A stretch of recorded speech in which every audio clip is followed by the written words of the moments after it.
అధికార మదంతో కన్ను మిన్ను కానకుండా దుర్భాషనే అధికారిక భాషకంగా, బూతు భాషనే సాధికారిక భాష అయిపోయింది, రాజ్యాంగ భాష అయిపోయింది రేవంత్ రెడ్డి గారికి. ఇష్టం వచ్చినట్టు మాట్లాడుతా ఉన్నారు. నేను అడుగుతా ఉన్నాను రేవంత్ రెడ్డి గారిని, అసలు తెలుగుదేశం పార్టీ మీద నీకు ప్రేమ ఏందండి? నువ్వేం చేస్తావు తెలుగుదేశం పార్టీని? ఇవాళ ఎన్టీ రామారావు మీద ప్రేమ ఏంది నీది? చంద్రబాబు నాయుడుకు నీకు ఒకవేళ గనక సయోధ్య ఉన్నట్టయితే ఆయన పట్ల నువ్వు లాయల్టీ చూపెట్టవలసిన అవసరం ఉంది, మీ పాత యజమాని అనుకున్నట్టయితే మీరు చూపెట్టండి, మాకేం అభ్యంతరం లేదు. In democracy anybody can like anybody. కానీ ఇవాళ ఒక ప్రజాస్వామ్యబద్ధంగా ఏర్పడేటువంటి రాజకీయ పార్టీ యొక్క దిమ్మెలను తెలంగాణ దోహులైనటువంటి తెలుగుదేశం పార్టీతో కూల్చివేయండి అని చెప్పని పిలుపునిచ్చేటువంటి ఔచిత్యం నీకు ఎక్కడది రేవంత్ రెడ్డి? నువ్వే కదా తెలుగుదేశం పార్టీని బొందబెట్టింది. ఏమంటా ఉన్నాడు? తెలంగాణ రాష్ట్రంలో తెలుగుదేశం ఉండొద్దని కక్షగట్టి ఆ పార్టీ నాయకత్వాన్ని దెబ్బతీసిన చంద్రశేఖర్ రావును, బీఆర్ఎస్ ను సమూలంగా 100 మీటర్ల గోతి తీసి పాతి పెట్టినప్పుడే బీఆర్ఎస్ వాళ్ళు అప్పుడే తారక రామారావు గారికి నిజమైన నివాళి అంటున్నారు.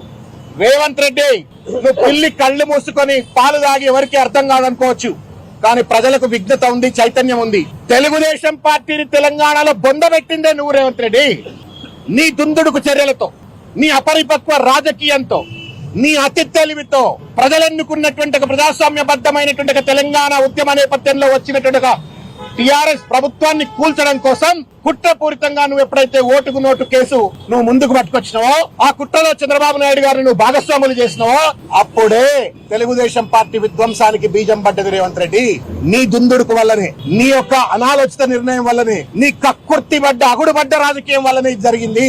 10 సంవత్సరాల పాటు ఉమ్మడి రాజధానిగా ఉండాల్సినటువంటి హైదరాబాద్ ను తట్టా బుట్టా చదువుకొని మూటామూల్లో చదువుకొని చంద్రబాబు నాయుడు గారు ఆంధ్రప్రదేశ్ కి ఎందుకు పోయినరు? ఆ కేసు వల్ల కాదా? నీ దుందుడుకు వైఖరి వల్ల కాదా? తెలంగాణలో ఉన్న తెలుగుదేశం పార్టీకి నువ్వు చేసిన నెంబర్ 1 ద్రోహం. రెండవ ద్రోహం నేను అడుగు చెప్తా ఉన్నాను రేవంత్ రెడ్డి గారికి. నీకేం తక్కువ చేసింది ఆ తెలుగుదేశం పార్టీ? వర్కింగ్ ప్రెసిడెంట్ చేసింది. చంద్రబాబు నాయుడు గారు ఉమ్మడి ఆంధ్రప్రదేశ్ లో అసెంబ్లీ జరిగితే పక్కన కూర్చోబెట్టుకుంటుండే, పిలిచి ప్రతిసారి సమావేశాల్లో పక్కన కూర్చోబెట్టుకుంటుండే. కొనసాగింపుగా తెలంగాణ వచ్చిన తర్వాత కార్యనిర్వాహక అధ్యక్షుడు అని చెప్పని వర్కింగ్ ప్రెసిడెంట్ చేసిండు. ఆర్థికంగా, సామాజికంగా అన్ని రకాలుగా ఎదగడానికి వనరులు కల్పించి పార్టీ నీకు తోడ్పడ్డది, వర్కింగ్ ప్రెసిడెంట్ చేసింది. ఎన్టీఆర్ ట్రస్ట్ భవన్ నీకు గొప్ప చెప్పింది. నువ్వేం చేసినావు? తెలుగుదేశం పార్టీని లాతు కొట్టినావు, ఎన్టీఆర్ భవన్ లాతు కొట్టినావు.